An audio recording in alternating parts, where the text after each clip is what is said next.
Give it up.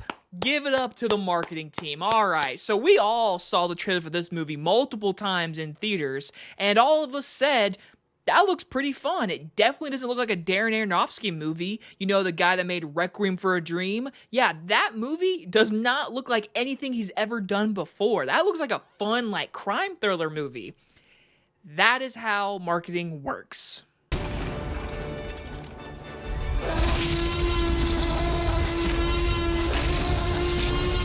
Caught Stealing stars Austin Butler and is about Hank unexpectedly finds himself embroiled in a dangerous struggle for survival amidst the criminal underbelly of 1990s New York. From director Darren Aronofsky, the man that brought you Requiem for a Dream, Black Swan, The Wrestler, many, many movies, we're talking his brand new movie, Caught Stealing.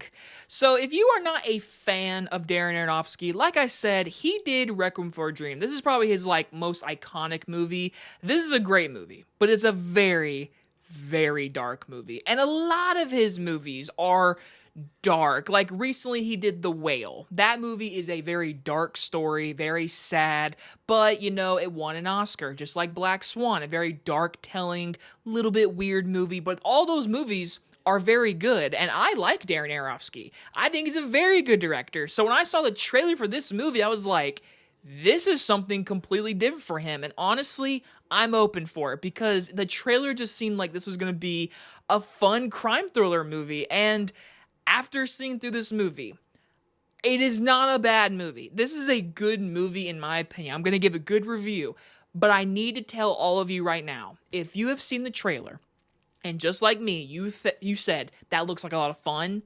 that is not this movie 100%. There's about 20% fun in this movie, but this is a dark gangster, dark comedy movie. This is a dark movie. This is the movie I should have expected from Darren Aronofsky. So, of course, let's begin with the positives. First things first, I love the 1998 setting in this movie. I didn't realize the movie was going to be set in the 90s, and I loved everything about just the production design. I love the clothes, the music, the grungy look of the movie. From looking at it, it looked like it was shot on film, and man, it looked so grungy, and it just fit the vibe. We have our main character, Austin Butler, living in, this not great part of town. There's a lot of trash, homeless people everywhere. And then you got, Russian mafia down his hallway coming and beating him up. So he lives in an area and a setting of New York that just felt grungy. And I feel like the production design, the costume design, I feel like all of just the behind-the-scenes work on the setting was really, really well done. And I love the choice of shooting it on film, I believe, because of the grainy look, the grungy look. It just worked, in my opinion. Then you have our performances. Austin Butler plays a very interesting character.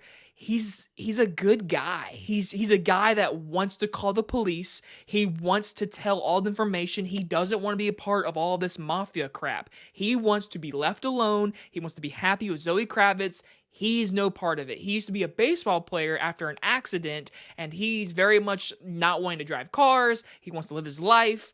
And in this movie, he gives a great performance. There's a reason why he's a nominated Oscar actor. And I feel like Austin Butler did a very good job. I feel like everyone in this movie is very good. Bad Bunny pops up for a very small role. He was good. Regina King was good. Zoe Kravitz.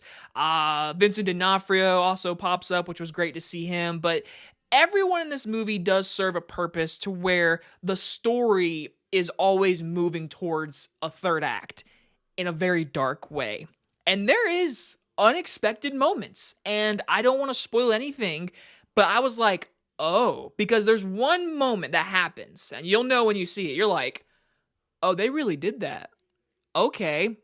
And the tone just shifts, and it becomes a dark crime thriller movie. And I enjoy that, but my mindset going into the movie did not prepare me for that. But I should have known, because it's Darren Aronofsky, the guy who made Requiem for a Dream.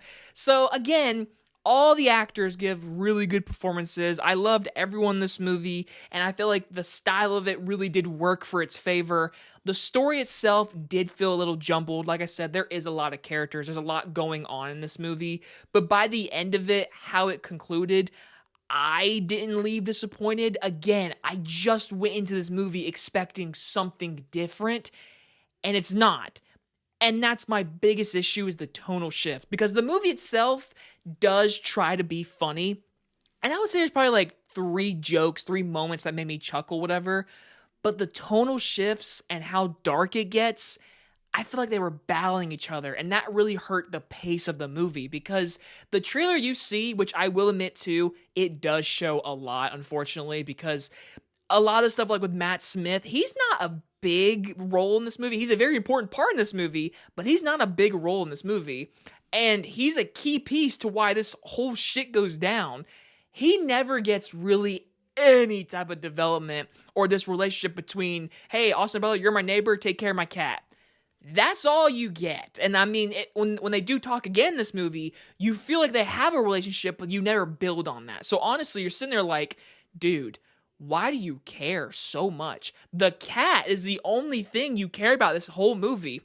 So I just feel like the story itself never felt like it was trying to breathe. It felt like it was just trying to add a lot of characters and a lot of dark moments, a lot of funny moments. And the action fight scenes are really well done. They're very dark and realistic, and I like that. I like that a lot.